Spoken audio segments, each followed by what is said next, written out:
देखिए, निंदा से घबराकर कभी भी अपने लक्ष्य को नहीं छोड़ना चाहिए क्योंकि लक्ष्य मिलते ही निंदा करने वाले जो लोग हैं, उनकी राय बदल जाती है। तो अपना काम करते रहिए, लोग जो है आपकी आलोचना करेंगे ही। एक कहावत है कि जिनकी बराबरी करने की औकात नहीं होती है, वही लोग आपकी बुराई करते हैं। देखिए, आज है 16 मार्च और आज की वीडियो में total 10 most important current affair के प्रश्नों में हम चर्चा करेंगे जो कि आपकी सभी आगामी परीक्षाओं के लिए मोस्ट इंपॉर्टेंट है। तो बने रहिए शुरू से लास्ट तक वीडियो में और वीडियो के लास्ट में जो 5 क्वेश्चन हमने पूछे जाते हैं उनका आंसर जरूर दिया कीजिए। और देखिए, इस वीडियो को पूरा देखने के बाद आप इसकी पीडीएफ फाइल भी डाउनलोड कर सकते हैं नीचे डिस्क्रिप्शन बॉक्स में और हमारे टेलीग्राम चैनल पे। दोनों जगहों पे आपको इस वीडियो की पीडीएफ मिल जाएगी। और जो लोग हैं वो चैनल को सब्सक्राइब जरूर कर लेंगे, साथ में बेल आइकॉन प्रेस करके वीडियो को लाइक और शेयर भी कर दीजिएगा। देखिए, आज का हमारा पहला प्रश्न है कि हाल ही में भारतीय शटलर लक्ष्य सेन ने जर्मन ओपन 2022 में पुरुष एकल फाइनल में कौन सा पदक जीता? तो देखिए, अभी हाल ही में लक्ष्य सेन ने जो है रजत पदक यानी कि सिल्वर मेडल जीता है जर्मन ओपन 2022 के बैडमिंटन टूर्नामेंट में। देखिए, जो आपका जर्मन ओपन 2022 है ये एक बैडमिंटन टूर्नामेंट है, इसको जरूर याद रखिएगा। और लक्ष्य सेन भारत के एक बहुत ही प्रतिष्ठित बैडमिंटन खिलाड़ी हैं। देखिए, अभी हाल ही में जो आपका जर्मन ओपन 2022 बैडमिंटन टूर्नामेंट आयोजित किया गया था, तो इसमें जो है भारतीय शटलर लक्ष्य सेन को जो है पुरुष एकल फाइनल में थाईलैंड के कुल्लावुत विटियर्सन से जो है 18-21 और 15-21 से हार का सामना करना पड़ा। इसलिए इनको जो है केवल सिल्वर मेडल से जो है संतोष करना पड़ा। बाकी जो गोल्ड मेडल था तो इसको जीता थाईलैंड के कुल्लावुत विटियर्सन ने। देखिए, यहाँ पे मेरे पास पूरी लिस्ट है जर्मन ओपन 2022 बैडमिंटन टूर्नामेंट की। देखिए, जर्मन ओपन 2022 बैडमिंटन टूर्नामेंट में जो महिला एकल खिताब है इसको जो है चीन की ही विंग जियाओ ने जीता था, चीन के चेन यूफेई को हराकर। और जो पुरुष डबल्स का खिताब था इसको मलेशिया के गो सेफी और नूर इजुद्दीन ने जीता। और साथ में देखिए, जो महिला डबल्स का खिताब है इसको जो है चीन की एक जोड़ी है चेन किंग चेन और जिया यिफान की, ठीक है। तो इन दोनों की जोड़ी ने महिला डबल्स का खिताब जीता जर्मन ओपन 2022 बैडमिंटन टूर्नामेंट में। और देखिए, इस टूर्नामेंट में मिक्स डबल्स का जो खिताब है ये थाईलैंड के जोड़ी ने जीता। और ये जोड़ी थी डेचापोल पुआरा नुक्रोह और सिपसिरी तेरातन नचाई की जोड़ी ने। नाम थोड़ा सा टेढ़ा होता है इनका। और देखिए, आपको बता दूं यहाँ पे जो सबसे खास बात रही पूरे इस बैडमिंटन टूर्नामेंट की यानी कि जर्मन ओपन 2022 बैडमिंटन टूर्नामेंट की, कि इसमें जो है एक भारतीय खिलाड़ी हैं लक्ष्य सेन। इन्होंने जो है रजत पदक यानी कि सिल्वर मेडल जीता, ये सबसे इंपॉर्टेंट है। बाकी ये अन्य जो मैंने बताए हैं खिलाड़ियों के नाम, इसको भी याद रखिएगा कि किसने किस श्रेणी में कौन कौन सा खिताब जीता, ठीक है। अगला प्रश्न ये फरवरी 2022 के लिए ICC player of the month कौन चुने गए? देखिए, अगर आपको एक नंबर एग्जाम में फिक्स चाहिए, मतलब परमानेंट बिल्कुल चाहिए, पेपर आउट में कर देता हूँ। देखिए, सभी पेपरों में छपा मिलेगा, ठीक है। देखिए, जो आपके भारत के श्रेयस अय्यर हैं, ठीक है, इनको फरवरी 2022 के लिए ICC player of the month चुना गया है। और देखिए, साथ में एक यहाँ पे महिला की फोटो दिख रही है, ये न्यूजीलैंड की क्रिकेटर हैं जिनका नाम है अमेलिया केर। तो न्यूजीलैंड की खिलाड़ी अमेलिया केर को फरवरी 2022 के लिए ICC women's player of the month चुना गया है। तो पुरुष श्रेणी में जो है श्रेयस अय्यर को चुना गया है प्लेयर ऑफ द मंथ, और महिला श्रेणी में जो है न्यूजीलैंड की अमेलिया केर को चुना गया है। अगला है कि कैटलीन नोवाक को किस देश की पहली महिला राष्ट्रपति के रूप में चुना गया?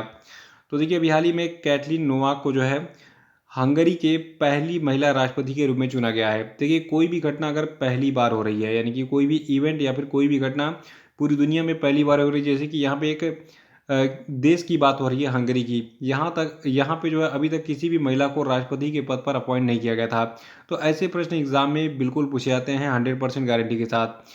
तो हंगरी की पहली महिला राष्ट्रपति कौन बन गई हैं? इनका नाम है कैटलीन नोवाक।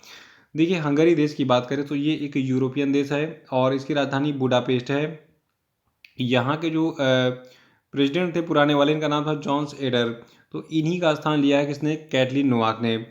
और देखिए, करेंसी यहाँ की है हंगरियन फॉरेंट और पॉपुलेशन यहाँ की है 97.5 लाख, यानी कि 1 करोड़ भी जनसंख्या नहीं है हंगरी की।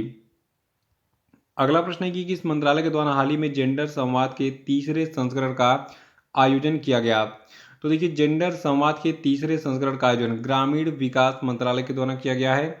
देखिए, जो आपका जेंडर संवाद है ये दीनदयाल अंत्योदय योजना राष्ट्रीय ग्रामीण आजीविका मिशन के तहत एक राष्ट्रीय पहल है। और जो आपका जेंडर संवाद है, तो देखिए जेंडर संवाद पहल का उद्देश्य है जेंडरलेस के साथ पूरे भारत में जो आपका ये DNRLM यानी कि जो आपका देखिए DNRLM का मतलब हो गया दीनदयाल अंत्योदय योजना राष्ट्रीय ग्रामीण आजीविका मिशन, ठीक है। तो इसके हस्तक्षेप पर जागरूकता पैदा करना। यार रखेगा जेंडर संवाद के तीसरे संस्करण का आयोजन ग्रामीण विकास मंत्रालय के द्वारा किया गया था हाल ही में। और अगला प्रश्न है कि हाल ही में बजाज अलियांज जनरल इंश्योरेंस ने के किस एमडी और सीईओ का कार्यकाल 5 सालों के लिए बढ़ा दिया गया है। तो देखिए अभी हाल ही में जो आपके तपन सिंघल हैं, इनका जो कार्यकाल है Bajaj Allianz general insurance company के एमडी और सीईओ के रूप में इसको 5 साल के लिए बढ़ा दिया गया है। इनका नया कार्यकाल 1 अप्रैल 2022 से शुरू हो जाएगा और यह 5 साल तक जो है और इस पद पर बने रहेंगे। देखिए जो Bajaj Allianz general insurance company है, इसकी स्थापना 2001 में हुई थी। मुख्यालय इसका महाराष्ट्र के पुणे में है। अगला प्रश्न है कि नदियों के लिए अंतर्राष्ट्रीय कार्य दिवस जो है ये हर साल किस तिथि को मनाया जाता है। तो देखिए नदियों के लिए अंतर्राष्ट्रीय कार्य दिवस जो है ये हर साल 14 मार्च को मनाया जाता है। और 2022 के लिए नदियों के लिए अंतर्राष्ट्रीय दिवस की थीम है जैव विविधता के लिए नदियों का महत्व, यानी कि the importance of reverse of biodiversity. और देखिए इस साल इसकी नदियों के लिए अंतर्राष्ट्रीय कार्य दिवस की 25वीं वर्षगांठ मनाई गई, ठीक है। तो याद रखिएगा नदियों के लिए अंतर्राष्ट्रीय कार्य दिवस 14 मार्च को मनाया जाता है। और अगला प्रश्न है कि हाल ही में किसे एयर इंडिया का चेयरमैन नियुक्त किया गया है। तो देखिए एयर इंडिया के चेयरमैन बनाए गए हैं एन चंद्रशेखरन। देखिए आपको बता दूं अभी हाल ही में टाटा सन्स ने जो है एयर इंडिया को खरीदा था।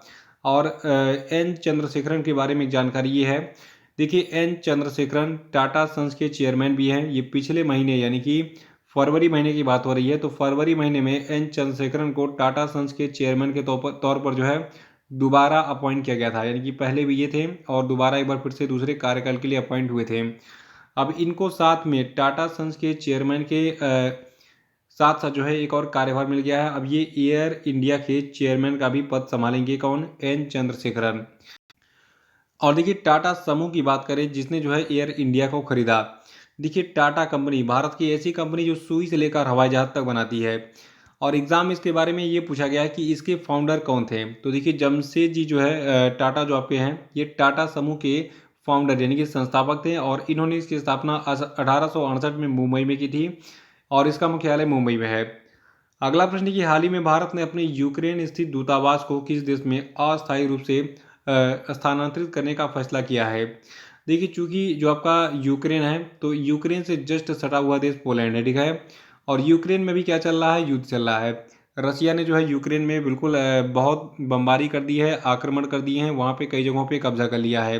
तो वहाँ पे आंतरिक अशांति चल रही है, इसीलिए भारत ने सोचा है कि अब इसके पड़ोसी देश पोलैंड में जो यूक्रेन का दूतावास है उसको कुछ समय के लिए स्थानांतरित हम जो कर देते हैं जब तक ये युद्ध रुक नहीं जाता है। देखिए भारत का जो विदेश मंत्रालय है इसने कहा है कि यूक्रेन के पश्चिमी भागों में हमलों सहित यूक्रेन में तेजी से बिगड़ती सुरक्षा स्थिति को देखते हुए ये निर्णय लिया गया है कि यहाँ भारतीय दूतावास को अस्थायी रूप से पोलैंड में ट्रांसफर कर दिया जाए। तो यूक्रेन का दूतावास अब पोलैंड में ट्रांसफर कर दिया है भारत सरकार ने। अगला है कि हाल ही में सुप्रीम कोर्ट ने किसको चार धाम परियोजना पर उच्चाधिकार प्राप्त समिति के अध्यक्ष के रूप में नामित किया। तो देखिए जो आपके के सिकरी जी हैं इनको चार धाम परियोजना पर उच्चाधिकार प्राप्त समिति के अध्यक्ष के रूप में नामित किया है।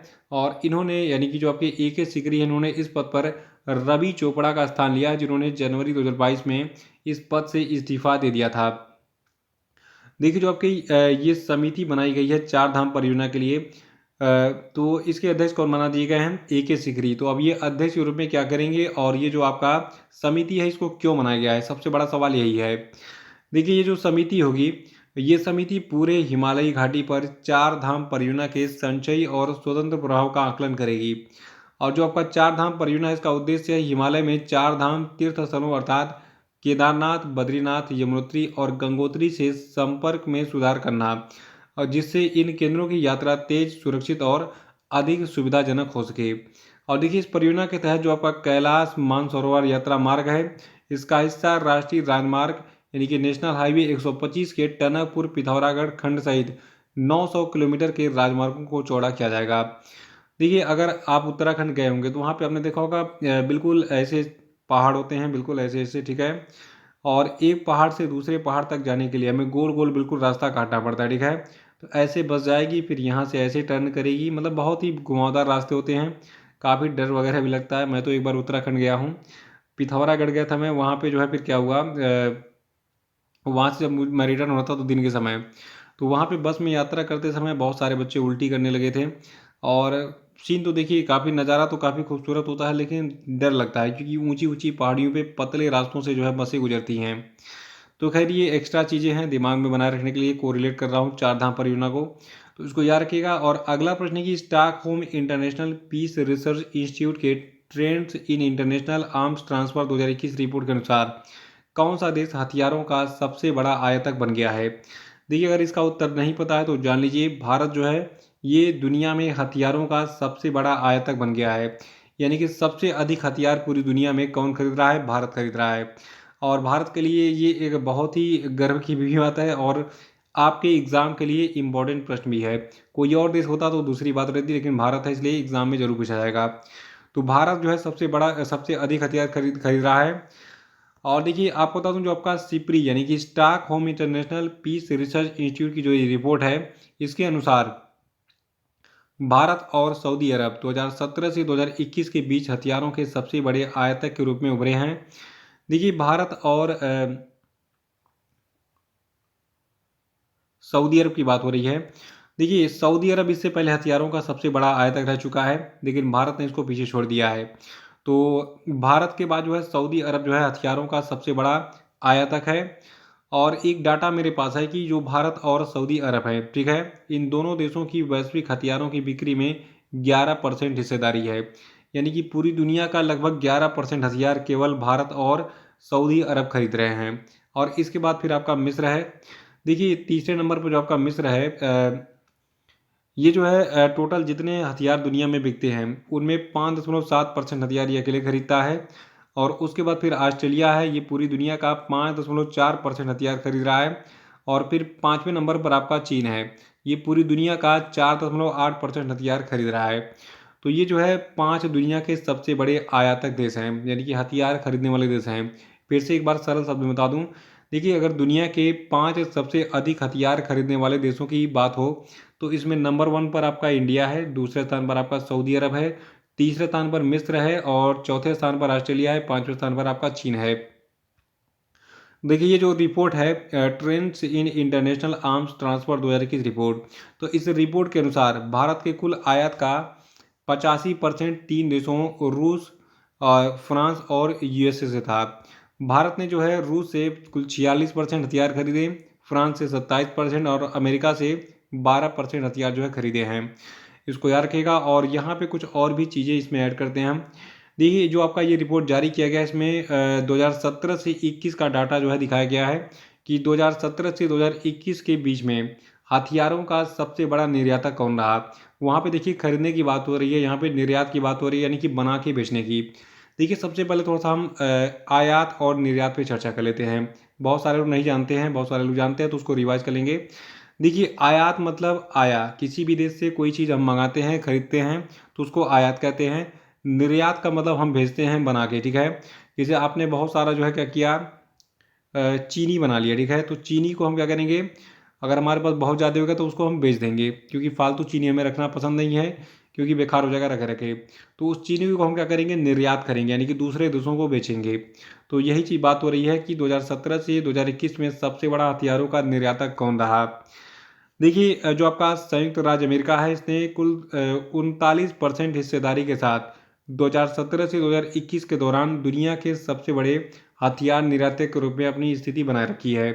यानी कि वर्तमान में हथियारों का सबसे बड़ा निर्यातक, यानी कि सबसे अधिक हथियार बनाकर बेचने वाला देश कौन सा है? अमेरिका है। इसके बाद आपका रूस है। देखिए पूरी दुनिया में जितने भी हथियारों की बिक्री हुई 2017 से 2021 के दौरान, तो उसमें 19% अकेले हिस्सेदारी रूस की रही, 11% हिस्सेदारी फ्रांस की रही, 4.6% हिस्सेदारी चीन की रही, और 4.5% हिस्सेदारी जर्मनी की रही।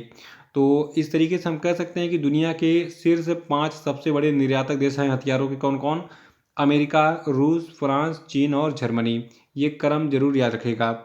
देखिए 2017 से 2021 के दौरान भारत 23वां सबसे बड़ा हथियारों का निर्यातक था, जिसकी वैश्विक निर्यात में हिस्सेदारी सिर्फ 0.2% थी।